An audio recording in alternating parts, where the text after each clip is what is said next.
Hello everyone. तो आपका स्वागत है हमारे YouTube channel Dharmveer India study में।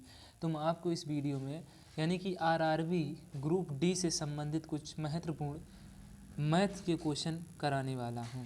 जैसे कि सवाल नंबर फर्स्ट दिया है, एक पूर्ण वर्ग संख्या में इकाई के स्थान पर अंक कभी नहीं हो सकता, यानी कि अंक ये 4 दिए रखे हैं। ऑप्शन ये जो 4 हैं ये दिए रखे हैं। इनके इकाई के स्थान पर कौन सी संख्या नहीं आ सकती है। जैसे कि हम सबसे पहले कोई भी संख्या का वर्ग करेंगे, जैसे कि ये नंबर लिखे हैं, अगर इनका हम वर्ग करेंगे, जैसे कि 1 का वर्ग करेंगे तो एक यूनिट डिजिट यानी कि इकाई का अंक 1 आ जाएगा लास्ट में। 2 का वर्ग करेंगे तो 4 आ जाएगा। ठीक, अगर 3 का वर्ग करेंगे तो 9 आ जाएगा। 4 का वर्ग करेंगे तो यूनिट डिजिट 6 आ जाएगा। यूनिट डिजिट से हमको मतलब इकाई का अंक पूछ रहे, यानी कि 5 का वर्ग करेंगे तो यूनिट डिजिट 5 आ जाएगा लास्ट में, यानी कि इकाई का अंक। 6 का वर्ग करेंगे तो 36 आ जाएगा यूनिट डिजिट। 7 का वर्ग करेंगे तो 9 आ जाएगा इकाई का अंक।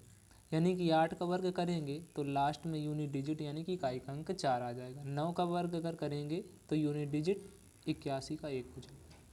इसी प्रकार अगर 10 का वर्ग यानी कि 10 का किसी भी संख्या यानी कि 0 का वर्ग अगर करेंगे तो 0 ही इकाई का अंक आएगा।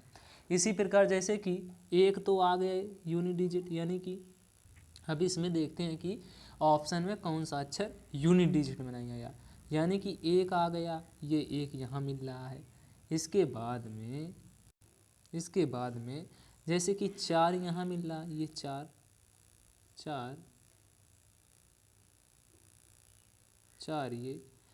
ये यहाँ मिल रहा 2 के वर्ग में। इसके बाद में देखते हैं कि 9 3 के वर्ग में भी आता है, 7 के वर्ग में भी आता है, तो 9 यहाँ से काट देंगे। अब इसकी वजह से यानी कि 8 यूनिट डिजिट है, जो 8 इकाई के अंक में किसी के नहीं मिलता है। तो ये हमारे क्वेश्चन का राइट उत्तर, इस प्रकार हमारे क्वेश्चन का उत्तर यानी कि ऑप्शन डी हो जाएगा। सेकेंड क्वेश्चन की ओर चलते हैं। सेकेंड क्वेश्चन है, जैसे कि ये दिया रखा है कि a की पावर यानी कि a बराबर 8 की पावर 3 गुणा 5 की पावर 4 और b इक्वल टू 8 की पावर 5 गुणा 5 की पावर 3 हो तो a इंटू बी का मान ज्ञात करना है। तो सबसे पहले हम इसको कैसे सॉल्व करेंगे। जैसे कि a इक्वल टू दिया रखा है a की पावर यानी कि 2 की पावर 3 को हम क्या लिख सकते 8, तो 2 की पावर 3 और की पावर 3 ये रहा होगा पहले, यानी कि तो ऐसा रहा होगा सबसे पहले। तो हम इसको सॉल्व करके यानी कि सरल भाषा में लिख सकते हैं 3 त्रिका यानी कि 2 की पावर 9 गुणा अब 5 की पावर 4, यानी कि a इक्वल टू हल हो के ये आ गया कि अब b बराबर दिया है कि 2 की पावर 8 की पावर यानी कि 5, तो 2 की पावर 3 होता है 8। ठीक, सरल भाषा में यानी कि 5, अब इसकी पावर में 8, ये कुछ ऐसा रहा होगा। तो हम इसको अब यानी कि सरल भाषा में लिखते हैं 2 की पावर 5 के 15 गुणा 5 की पावर 3। ठीक, 5 की पावर 3। तो सबसे पहले अब यहाँ से हम a इंटू बी निकाल लेंगे, यानी कि a और b का मान आ गया सॉल्व के, यानी कि a into B equal to, तो यानी कि गुणा में पावर जुड़ती हैं, यानी कि 2 की पावर ये 15 और 9 कितने हो जाएंगे 24 गुणा यानी कि 5 की पावर 4 और 3 7, यानी कि ऑप्शन फर्स्ट वाला इस क्वेश्चन का राइट उत्तर हो जाएगा। इसी प्रकार सेकेंड क्वेश्चन की ओर चलते हैं।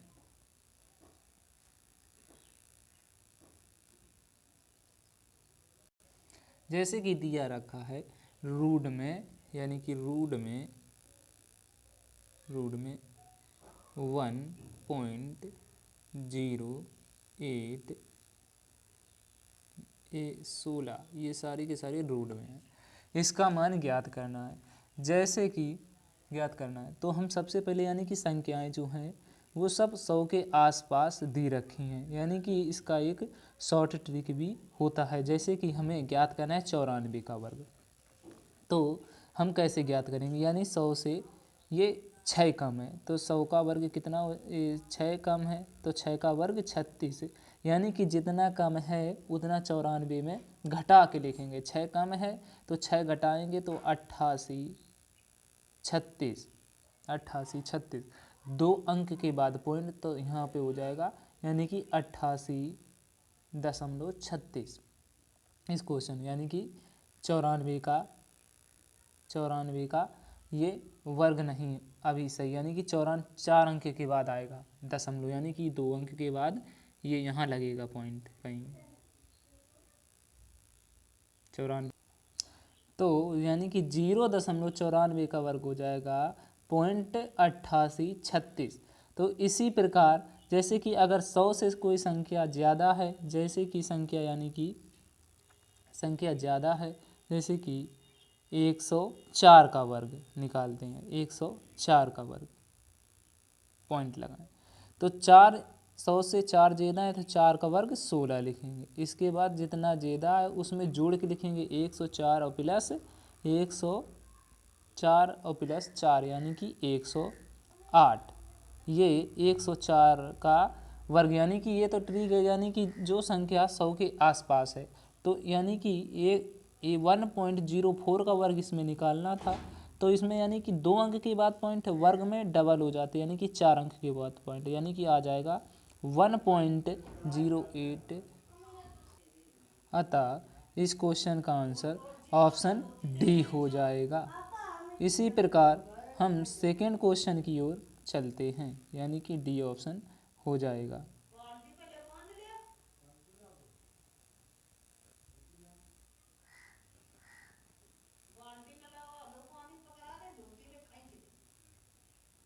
क्वेश्चन का आंसर ऑप्शन डी हो जाएगा। इसी प्रकार हम सेकेंड क्वेश्चन की ओर चलते हैं, सेकेंड क्वेश्चन की ओर चलते हैं। जैसे कि इसी प्रकार क्वेश्चन नंबर यानी कि सेकेंड, जैसे कि यानी कि 9, 8.1, 0.27, 0.09 का लघुत्तम समापवर्तक ज्ञात कीजिए, यानी कि लासा ज्ञात करना। तो सबसे पहले यानी कि 9 तो सेम है, 9 लिख लेंगे। इसके बाद में 8.1 है तो यानी कि 8.1 लिखे, यानी कि 10 में भाग दे देंगे। इसी प्रकार यानी कि 27, 0.27 बटे में 100, यानी कि 27 बटे में 100, 0.099 बटे में 100। इसी प्रकार जैसे हम इसका लघुत्तम, तो लघुत्तम तो अब ऑप्शन की मदद से करते हैं, तो हम यानी कि सवाल ये अगर एग्जाम में है तो कैसे करेंगे। सबसे पहले यानी कि 81 तो लासा ही आएगा। इसके बाद में हम देखते हैं कि 8 पॉइंट यानी कि नीचे 10 100, तो इसका हम HCF लेते हैं, HCF लेते हैं हम। इसके बाद HCF लेने के बाद ऊपर जो पूछा जाए, यानी कि 0.1 हो नहीं सकता, 8100 भी नहीं हो सकता, ना 810 भी नहीं हो सकता। इस क्वेश्चन को आप अगर कर सकते हैं तो ऑप्शन की मदद से बड़ा आराम से कर सकते हैं। जैसे कि 9 और 81, 27 और 9 का H यानी कि LCM 81 आएगा। इसी प्रकार जैसे कि हम नीचे अगर इसका HCF लेंगे तो HCF कितना आएगा, तो HCF 1 आ जाएगा, यानी कि 81 बटे में। इसी प्रकार हम इसके बाद सेकेंड क्वेश्चन, यानी कि 126, 198, 162 पूर्णतया विभाजित, यानी कि वह सबसे बड़ी से बड़ी संख्या और बड़ी से बड़ी संख्या जो 126, 198 और 162 को पूर्णतः विभाजित करती है, वह कौन सी संख्या है। जब ऐसी बात करी जाए तो हम सबसे पहले उस संख्याओं का हम HCF निकालते हैं। HCF निकालने के लिए सबसे पहले हम इनका यानी कि अंतर लेते हैं। अंतर लेंगे तो आ जाएगा, यानी कि 198 में 126 घटाएंगे तो 2 7 72। अब इसके बाद इसका अंतर ले लेंगे यानी कि 2 3 32, 6 2 यानी कि कितने 36 आ जाएंगे। अब इसी प्रकार जैसे कि इसमें अब इसका लास्ट वाले का फर्स्ट के सेकेंड लेंगे, यानी कि 162 माइनस 162। अब जैसे कि यानी कि तीसरे वाले का अंतर इसके साथ लेंगे, यानी कि 162 माइनस 126, तो ये कितना आ जाएगा, यानी कि 6 और यानी बच्चे 5 5 में 2 गए 36 आ जाएंगे। अब यानी कि अब इसका फैक्टर कर लेते हैं 18, यानी कि किससे जाएगा 18 चौके 72, 18 दूनी 36, 18 दूनी 36, यानी कि common factor 18 highest common factor है। तो इस क्वेश्चन का 18 राइट उत्तर हो जाएगा। 18 एक ऐसी संख्या है जो यानी कि 36 को भी, 198 को भी और 162 को भी कॉमन यानी कि डिवाइड करेगी। जैसे कि ये क्वेश्चन को एक बार फिर हम रिपीट करते हैं। जैसे कि 100 यानी कि सबसे वह बड़ी से बड़ी संख्या ज्ञात कीजिए। 198 और 162 को पूर्णतः विभाजित करती है। तो हमें सबसे पहले ऐसे संख्याओं का यानी कि जो विभाजित करती है बड़ी से बड़ी संख्या की बात करी जाए तो हम HCF ज्ञात करते हैं। तो 126 के यानी कि 18 सत्ते 126 और यहाँ पर 11 गुणा 18 करने से आते हैं 198। ठीक, अब इसके बाद में ये 18 और गुणा 7 करने से आते हैं यानी कि 162। तो इसमें हमें यानी कि 18 इसमें भी common factor highest common factor, इसमें भी कॉमन फैक्टर है, इसमें भी कॉमन फैक्टर है 18 सबसे हाईएस्ट कॉमन फैक्टर। और इसमें 7 यहाँ था, 7 यहाँ नहीं है। अब इसके बाद में 11 यहाँ, तो हम सबसे पहले मान सकते हैं कि इस क्वेश्चन का यानी कि हाईएस्ट कॉमन फैक्टर जो है 18 हो जाएगा। इसी प्रकार हम सेकेंड क्वेश्चन की ओर, इस क्वेश्चन का उत्तर ऑप्शन डी हो जाएगा। इसी प्रकार हम सेकेंड क्वेश्चन की ओर चलते हैं।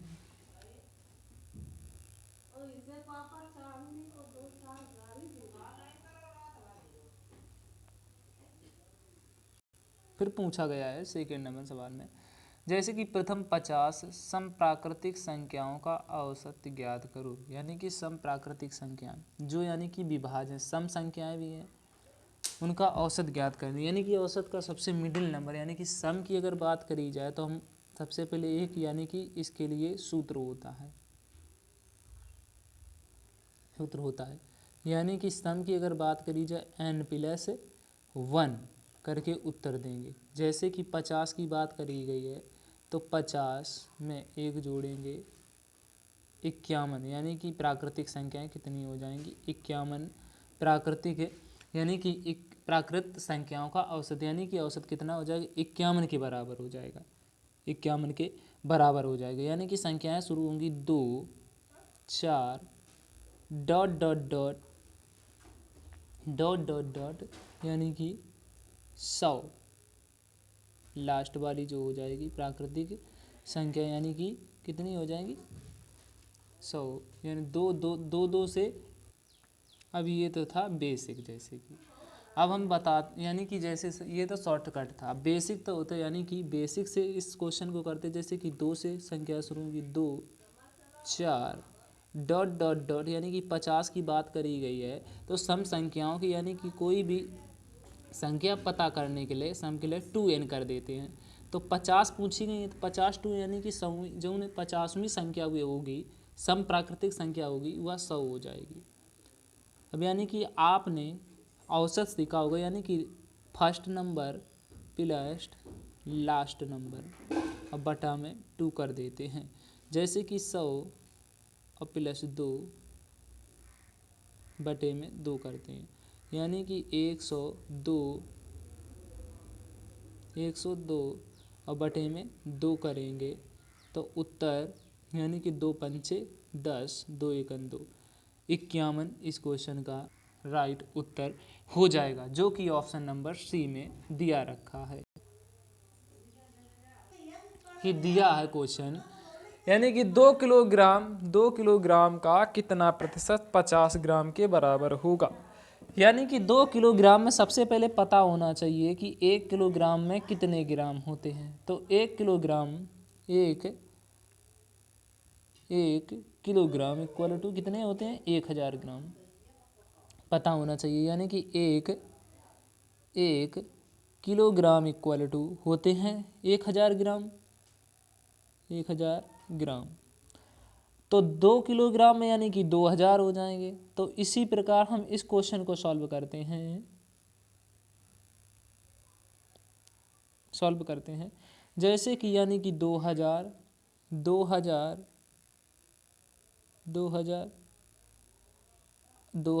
और इसकी तुलना किससे करनी है, यानी कि 50 ग्राम से तुलना करनी है, 50 ग्राम से तुलना करनी है। और यानी कि प्रतिशत में लाना है तो 100 से मल्टीप्लाई करना होगा। जीरो से यानी कि जीरो से जीरो कैंसिल नहीं, यानी कि कितने 50 ग्राम के बराबर है। 2 किलोग्राम का कितना प्रतिशत 50 किलोग्राम के बराबर है, तो ये हमने उल्टा यानी कि लिख दिया। 2 किलोग्राम का तुलना करना है 50 किलोग्राम से, ठीक। यानी कि जिसकी 2 किलोग्राम की तुलना करनी है 50 किलोग्राम से, 50 किलोग्राम से। तो ये हम कैसे, जैसे कि यानी कि 50 ग्राम की तुलना 50 ग्राम यानी कि 2 किलोग्राम का कितना प्रतिशत है, इससे तुलना करनी है। अब प्रतिशत है तो 100 से मल्टीप्लाई 100% से, यानी कि 2 जीरो से ये 2 जीरो खत्म, इससे ये जीरो खत्म, यानी कि 5/2 2.5% हो जाएगा। यानी कि इस क्वेश्चन का यानी कि 50 ग्राम है, जो 50 ग्राम 2 किलोग्राम का 2.5% है, 2 किलोग्राम का 2.5% है। तो इस क्वेश्चन का उत्तर ऑप्शन यानी कि ऑप्शन डी क्वेश्चन का उत्तर हो जाएगा, डी क्वेश्चन का उत्तर हो जाएगा, 2.5 इस क्वेश्चन का उत्तर हो जाएगा। इसी प्रकार हम सेकेंड क्वेश्चन की ओर चलते हैं। सेकेंड क्वेश्चन की ओर चलते हैं। जैसे कि दिया है क्वेश्चन दिया है कि क्वेश्चन अगला है कि 432 के कितने धनात्मक गुणनखंड हैं। यानी कि धनात्मक गुणनखंड ज्ञात करने के लिए सबसे पहले यानी कि अभाज्य गुणनखंड में तोड़ लेते हैं। जैसे कि 7 छंग 42, 7 छंग 42। अब यानी कि 7 छंग 42, 60 एक अभाज्य यानी कि गुणनखंड नहीं तो 15 चौको 60 होता है। यानी कि 15 चौको 60, 15 चौके 60, 15 चौके 60, ठीक। 15 चौके 60 क्या हम लिख रहे हैं, 15 चौके 15, 3 और 5 15 और यानी कि 4 60, यानी और 7 इसका और होता है। यानी कि इसके ये अभाज्य गुणनखंड अभी नहीं, यानी कि इसको लिख सकते हैं कि 3 की पावर 1, 3 की पावर 1, यानी कि 3 की पावर, इसके ये फैक्टर टूट गए, यानी कि 3 गुणा 5 गुणा 4 गुणा 7। तो इसके हम यानी कि पावर में एक एक जोड़ के हम अभाज्य गुणन, जैसे कि इसमें 4 के गुणनखंड पूछे जा रहे, तो इसके यानी कि गुणनखंड आ गए, गुणनखंड जो आ चुके हैं वे 3 गुणा 5 गुणा 7 गुणा 4, यानी कि एक नए पेज में सॉल्व करते हैं। 3 गुणा 5 गुणा 4 गुणा 7। अब यानी कि लिख सकते हैं 3 की पावर 1, 3 एक बार तो 1 पावर, 5 एक बार तो 5 की पावर 1, यानी कि 4 का क्या लिख सकते हैं 2 की पावर 2, 7 की पावर 1, ठीक। यानी कि सबकी पावर, जिसकी पावर यानी कि 3 की पावर 1 है तो 1 अपने मन से जोड़ के लिखेंगे 2, ठीक। क्योंकि यानी कि क्यों लिखते हैं ये, यानी कि बेसिक में हम अगली क्लास में बताया है वो एक देख सकते हैं। यानी कि 5 की पावर 1, तो 5 की पावर 1 है 2 लिखेंगे, एक एक अपने मन से एक एक पावर में जोड़ते हैं। यानी कि 2 की पावर 2 है तो 3 लिखेंगे, यानी कि 7 की पावर 1 है तो 2 लिखेंगे। ठीक, अब सबका मल्टीप्लाई करते हैं, 3 दूनी 6, दूनी 12, दूनी 24। तो इस क्वेश्चन का उत्तर यानी कि 24 सत्य हो जाएगा, जो कि ऑप्शन नंबर फर्स्ट दिया रखा है। फिर एक क्वेश्चन यानी कि दुकानदार, बेईमान दुकानदार पे है। एक दुकानदार 1 किलोग्राम की कीमत पर 1 किलोग्राम की कीमत पर 750 ग्राम चावल बेचता है। लाभ प्रतिशत ज्ञात कीजिए। यानी कि इसको हम बेईमान दुकानदार के कॉन्सेप्ट पर करेंगे। जैसे कि एक दुकानदार है, एक दुकानदार है, सॉल्व करते हैं इसे हम।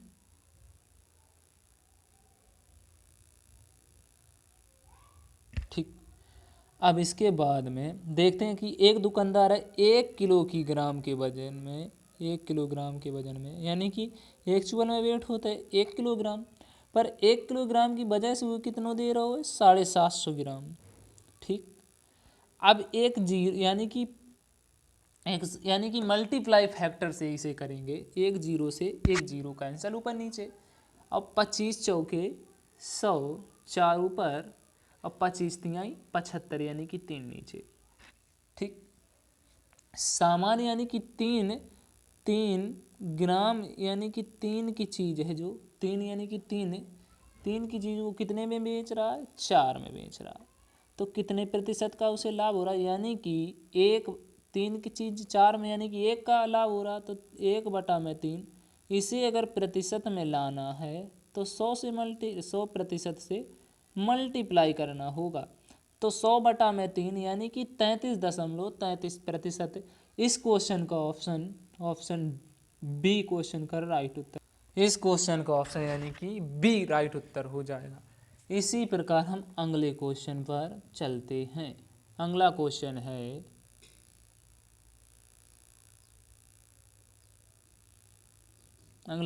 है, यानी कि ए क्यूब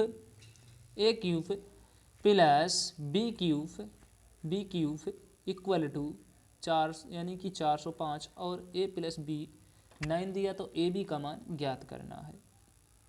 तो सबसे पहले इसका यानी कि आपको सूत्र याद होना चाहिए। तो इसका सूत्र होता है, इसके लिए सूत्र होता है A cube plus B cube equal to A plus B,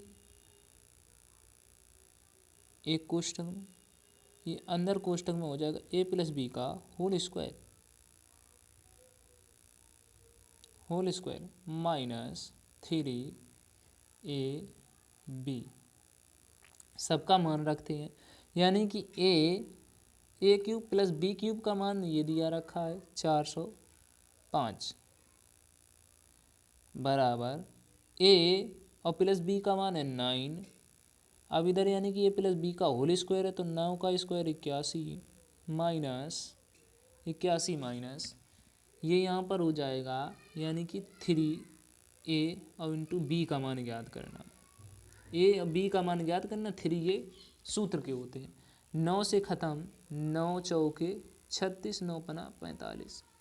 ठीक, अब इसी प्रकार यानी कि 81 में ये 45 में 81 घटाएंगे तो ये माइनस के कितने आ जाएंगे, 6 5 11, और ये 7, यानी कि 7 में 3 जाएंगे, ये माइनस के 36 आ जाएंगे, माइनस के 36। ठीक, अब ये माइनस के यानी कि ये सब सॉल्व करने पर यानी कि ये आ गया माइनस के 36 इक्वल टू माइनस के 3AB। ये माइनस से माइनस कैंसिल, यानी कि 3 एकन 3, 3 दूनी 6, ए इंटू बी का मान आ जाएगा 12, जो कि ऑप्शन डी में दिया रखा है, ऑप्शन डी में दिया रखा है। ये 12 इस क्वेश्चन का राइट उत्तर हो जाएगा। इसी प्रकार यानी कि अगली क्लास में मिलते हैं, तब तक हमारे चैनल को लाइक व सब्सक्राइब करना ना भूलें। Thank you, best of luck, thank you.